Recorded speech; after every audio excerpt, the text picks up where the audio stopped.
What's up, everybody? Welcome to Podcast Now. I'm Alex. I'm back for another Smashing Pumpkins review. This time, we're going to be reviewing their 2012 album, Oceania. I'm going to be talking all about it, the history behind it, everything that went into the album, what I feel about the album generally, as well as then going into every single song on the album, as we've done for all the other Smashing Pumpkins albums. We've done them all the way from Gish on up. We have the next video is going to probably be the last one in terms of album reviews. We're going to be reviewing Monuments to an Elegy. Then we're going to go from there. I want to make way more Smashing Pumpkins videos, do rankings, do just generally talk about them. They're my favorite band, as you know if you've stuck with me and watched all these videos. So I really want to continue making them indefinitely. So we're going to go through all this stuff. We've also reviewed their tour. I previewed their tour and I reviewed their tour. I saw them live. I'll be seeing them live. Again, actually, by the time you watch this, I think I would have seen them again 2 days ago. So let's go into Ossie Annie, released on June 19th, 2012. It's been actually quite a while since this album came out. I knew it came out in 2012. I knew it's been 6 years, but it hasn't really felt like 6 years now. This is right before I got into the Smashing Pumpkins. I got into them around 5 years ago, so I started listening to them right after this album. It took me a while to actually discover this album, but I stand by with what I said and what I've said in past videos. Here's the thing. The more I listen to Zeitgeist, I really do actually love it. I don't get the hate over it. Well, okay, that's a lie. I do get it. I do get what's the problem with the album. I do get that there are problems with Zeitgeist, but I actually think it's a fantastic album filled with a lot of quality songs, especially the second half of that album. Some of my favorite songs starting to become, like Never Lost, Bring the Light, Come On Let's Go, all those songs I'm really starting to think are quality Smashing Pumpkins songs. But I do hold firm that Oceania is my favorite Smashing Pumpkins album since Machina 1 and Machina 2 back in 2000.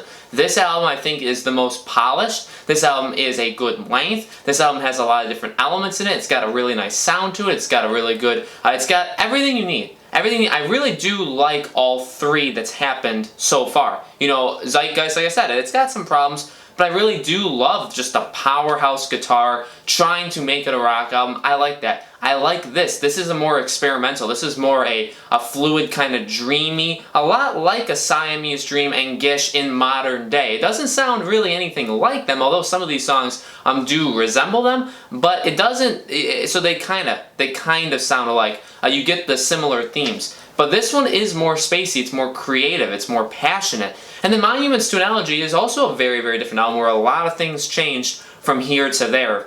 And they went through a lot of changes, and we'll talk about that in the next video. But in that album, shorter, only 9 songs, definitely a different tone to that album. Still a really, really good album. And I think when it came out, I believed it was the best of the three. But at this point, I honestly would put Monuments as the lowest of those 3 albums. I think it goes Oceania, then Zeitgeist, then Monuments. That's my honest opinion. But Oceania, it was really the first time we had a band. See, when the Smashing Pumpkins came back, 2007, we've talked about this in the last video, Billy Corgan, Jimmy Chamberlin came together. They basically recorded all of Zeitgeist on their own. Jimmy Chamberlin did all the drumming. Billy Corgan did all of the guitar work, all of the bass work, and there was a lot of guitar work in that. They added Jeff Schroeder. Yes, they added people, but they ended up leaving. Jimmy Chamberlin ended up again leaving the band, I believe around 2009, 2010. So they needed a replacement, and they got Mike Byrne, who was extremely young. I feel like I want to say he was 19 years old when they hired him, and so he was,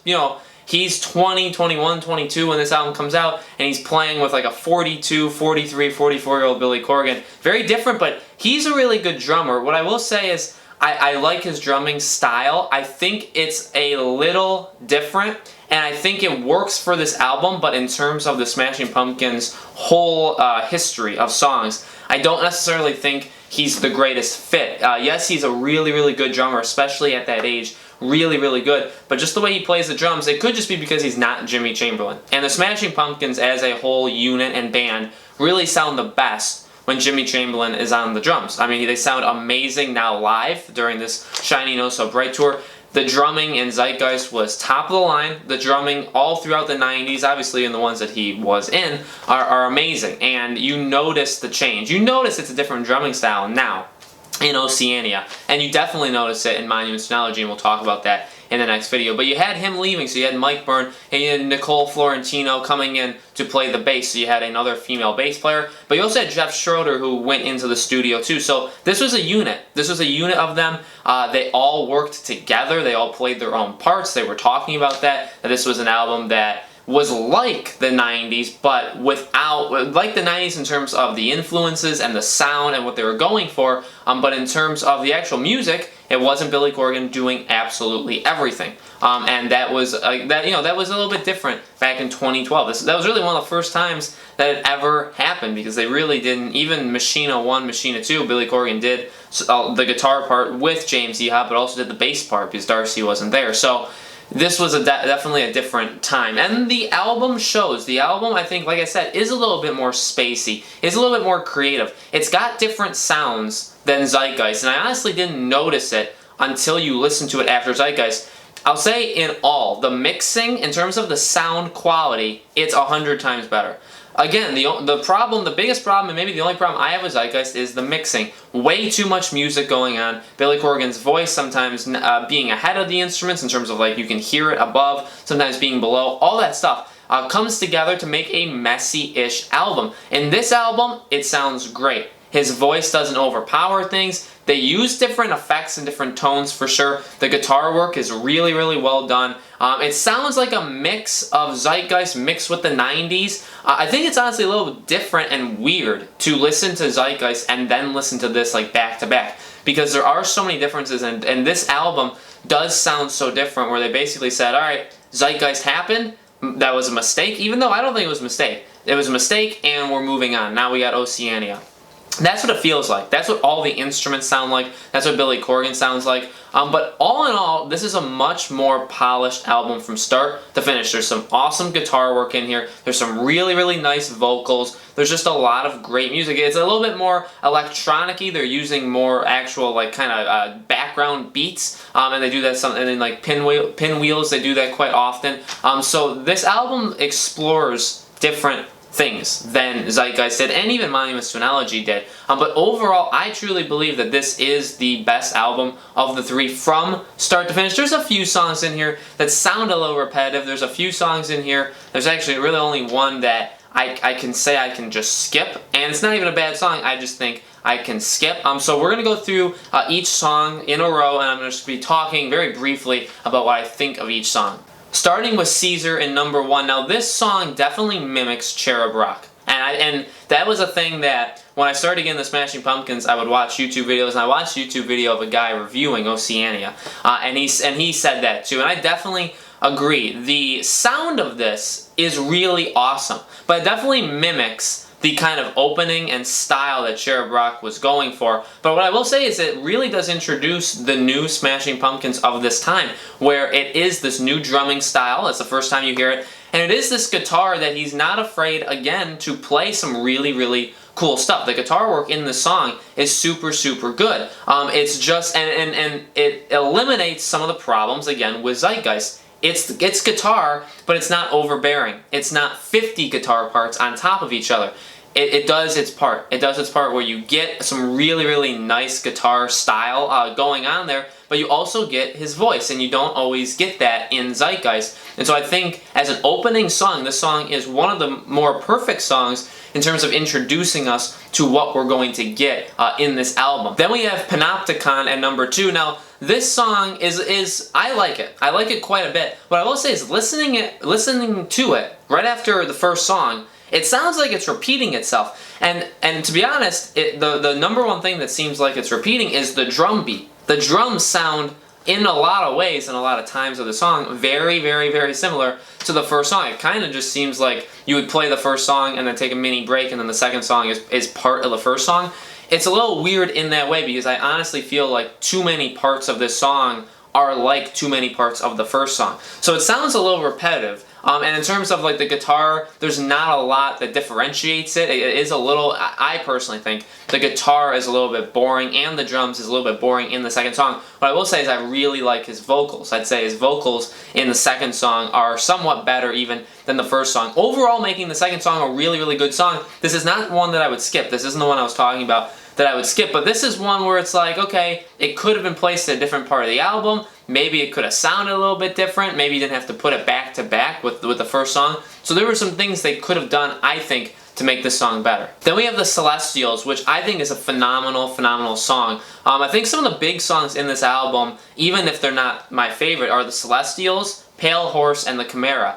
And one of those I don't like in terms of all the rest of them. But The Celestials I really, really like because this song mixes some acoustic, some slower tones, really emphasizing Billy Corgan's voice, then really getting into the electric and you know, lighting it up, like making it really, really loud. And I definitely like that. It's almost half and half, where half the song is very kind of mellow and is a little spacey, and then it gets in and it punches you. It's very, very powerful. And I think that mixed in makes this song one of the best songs on this album. This is definitely a song that I always go back to. This is a song like I've downloaded on my phone separate from the album because I really, really like this song. I think this is one of their best songs on Oceania, and still show the Smashing Pumpkins because that's part of what they've always been, right? The acoustic-y, kind of lighter, kind of spacey, dreamy feel, but then also how they can really just go heavy rock and have these awesome guitar parts and have it be very loud and all these effects and tones on the guitar. That's who they are.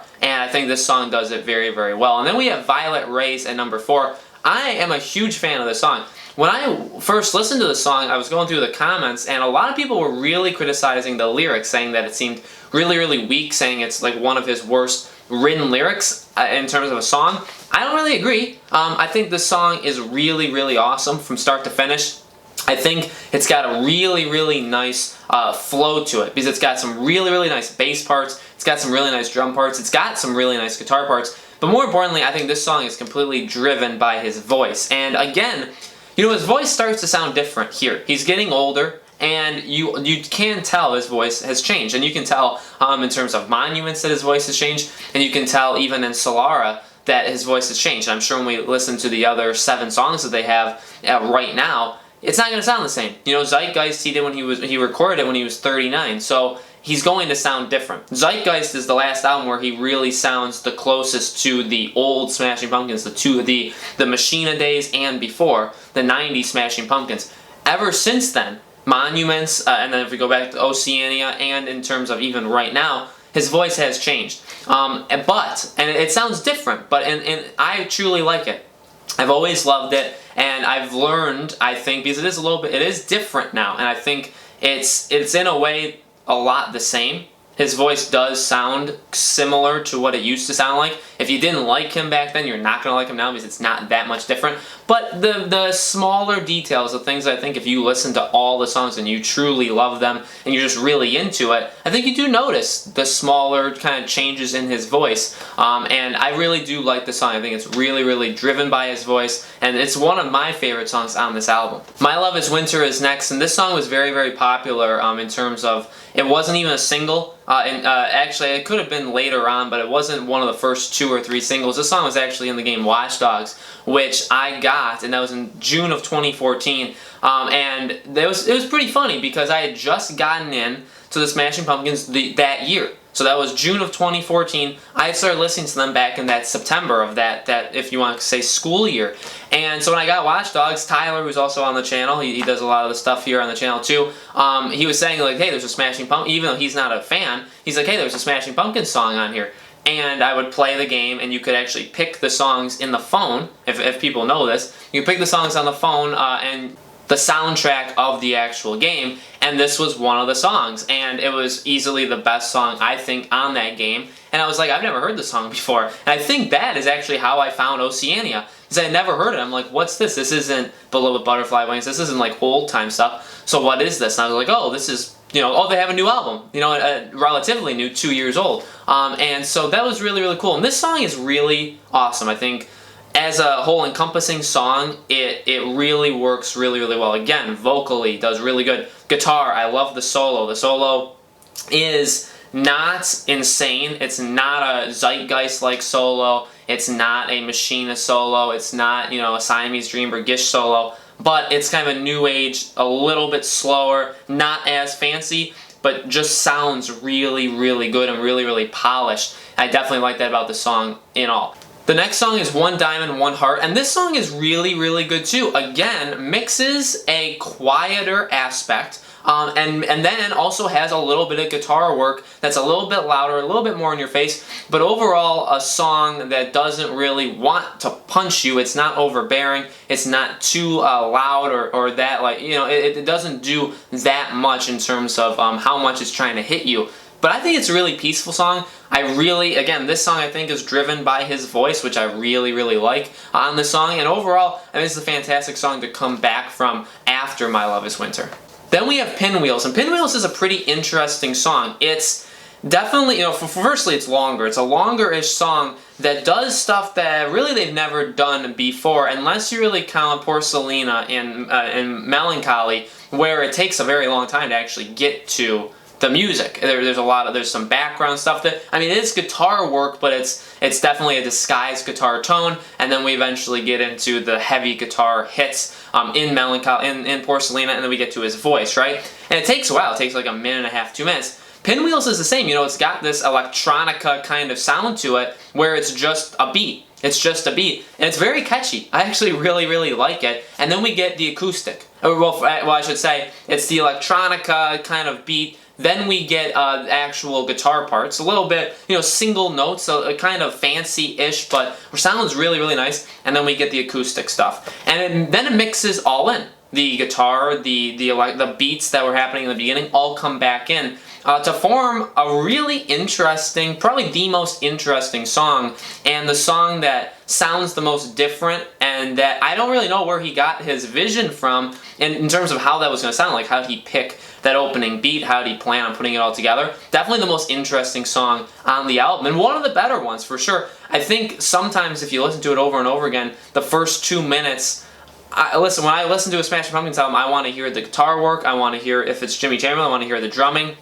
and I want to hear his voice. I want to hear Billy Corgan's voice. And that doesn't happen for a while in Pinwheels. And so I think repeatedly listening to it, I feel like the first couple minutes of it can get a little stale, although the guitar work I think definitely like gives it enough flair where you can listen to it. But overall I think this is a fantastic song. And then we get Oceania, the album title, and also the next song on this album. Really, really good song. So this song is very long. It's 9+ minutes long. This is kind of that long song of their album. And they didn't have this in Monuments. This is really the last time that they have this. Because they didn't keep going with it. But really, every single album has a long song on it. And I really like this. I think in terms of like all of the long songs, it's around the same as United States. United States is a very, very interesting song, a very different long song, but it's nothing like the 90s long songs, Porcelina, although everything that was in there,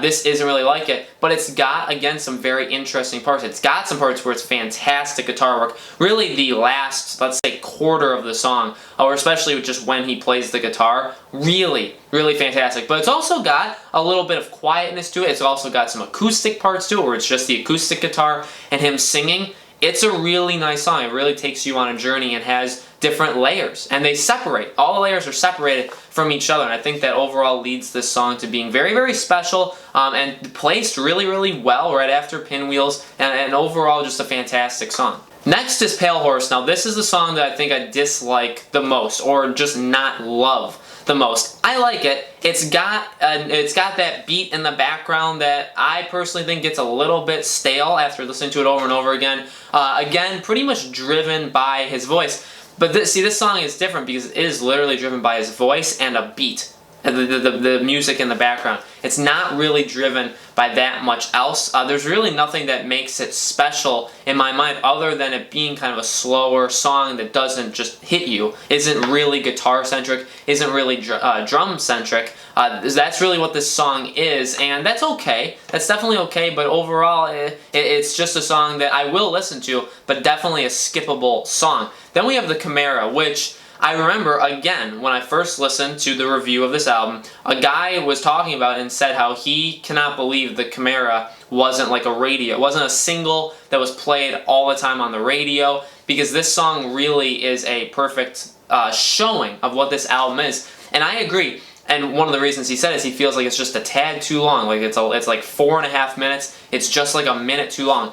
it's a minute too long in terms of radio time. I think this song is super, super good. It's got this song is really fancy with the guitar, has some really different guitar work, has some very different guitar sounds that really differentiates it from any of the songs on Oceania, and really makes it a very, very special song. Again, driven by his voice, the drums, and guitar. All three, but this is a rock song. This is very heavy on the guitar. This is really the Smashing Pumpkins. And I feel like if you showed somebody this song, if this was the first song they heard from this album, I honestly think it's enough to sell the entire album. If you didn't know, if you didn't listen to the rest of the album, but you only listened to the song, I think that'd be enough to get you in, because it's really got everything, especially if you're an old-time Smashing Pumpkins fan, it gives you everything you want from a song by them. And you're like, oh, they're back. You know, and then you listen to the rest of it and you're like, oh, it's a little bit different. It's not all these songs are the Chimera, and that's okay. But overall, this song is fantastic. It's easily the top of, it's very, very high up in terms of how the ranking of all these songs on this album would go.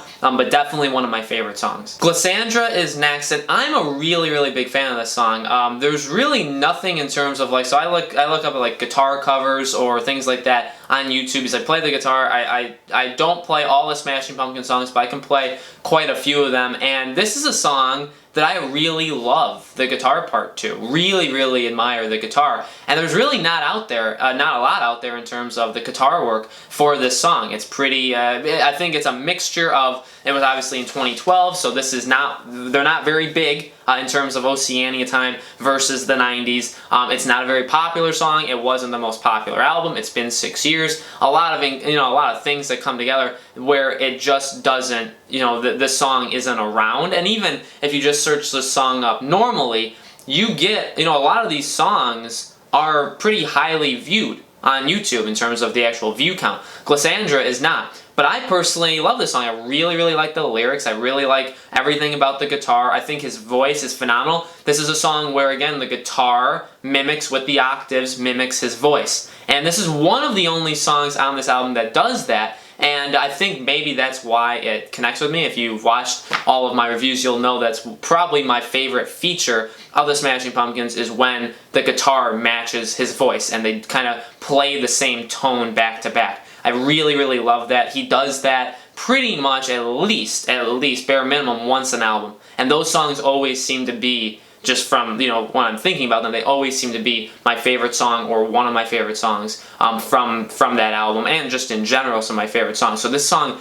is definitely one of them. Inkless is the second to last song on this album, and I really, really like this song. It's got a very heavy and kind of drowned out guitar feel to it. It's very much driven by the guitar, and kind of it's got a lot of bass to it. It has that kind of sound to it. But again, I think also driven by his voice. This song is very much his voice and the guitar. This was actually one of the last, and not because it's the second to last song, but when I listened to Smashing Pumpkins when I first got into them, this song ended up being one of the last songs I listened to on this album. I feel like I listened to almost every single song on this album before I listened to this. And again, it's not because of the order. It's not because I went in order. I jumped around. I would listen to the Chimera. I would listen to all these Violet Rays or whatever. I would do all that. I never really listened to this song. And when I did listen to it, I was like, this song is phenomenal. It's got amazing guitar parts. It's got a really nice guitar sound to it. It sounds very, very different from all the rest. His voice is very, very powerful in this song.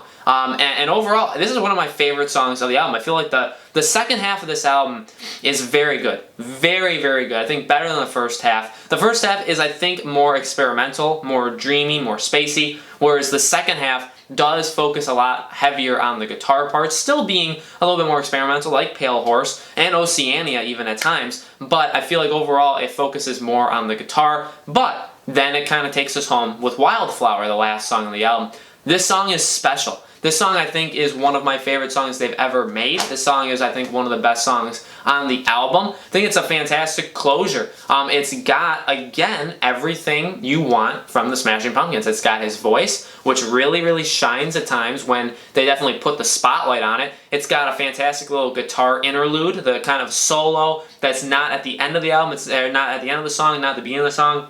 Towards the end, then it kind of comes back for one last time with his voice, and it's got the really nice background sound to it, the back and forth like swinging sound, and I really like that. This song is very special. I think it closes it very well. I think it's definitely much different than the opening. I think you really go through a journey with this album. You get to see, and like I said, that's what this album does, is you get to see a lot of different sounds, a lot of different things that they were trying, focusing on the guitars, yes, having the drums still be there and be very powerful, even without Jimmy Chamberlin, yes, you know, having a bass that's very prevalent in this album. The bass is very strong in Oceania, and that's because they have a bass player, a legitimate bass player. It's not Billy Corgan doing the parts. And you hear that. You hear the bass all throughout this album. And it's good to also have her voice as a backing vocal in this album too, and you hear that quite often too. You hear that in Pinwheels, which I think is one of my favorite parts of that, when it's him and her singing. Really like that. This album is super good. I love listening to it. I love going back. I always have a really good time going back to listen to these songs. It's been a while since I listened to Oceania, and I really enjoyed doing it. I listened to it a couple times for the review. Really loved it. So that's what I think of Oceania. Let me know in the comments below what you guys think of the album. Again, we've been doing these Smashing Pumpkins videos every other Sunday at noon Eastern Standard Time. They're going to be continuing. We're going to be going on. Next time, in 2 weeks, we're going to be reviewing Monuments to an Elegy, and then we're going to be doing some ranking videos, some discussion videos. I'm not going to stop the Smashing Pumpkins stuff, especially with their tour still going strong, kind of getting to the end, but there's more stuff to talk about. We'll end up getting more songs by them, and then there's always the question of what do they do next? What's next for the new age, the new, brought the band back together, Smashing Pumpkins. So I definitely want to talk about all that stuff with you guys. So thank you, as always, for watching. I couldn't make these videos if I didn't have you guys watching them, the diehards, the actual Smashing Pumpkins fans. So I really appreciate it. So thank you so much for watching. I'll see you on the next video.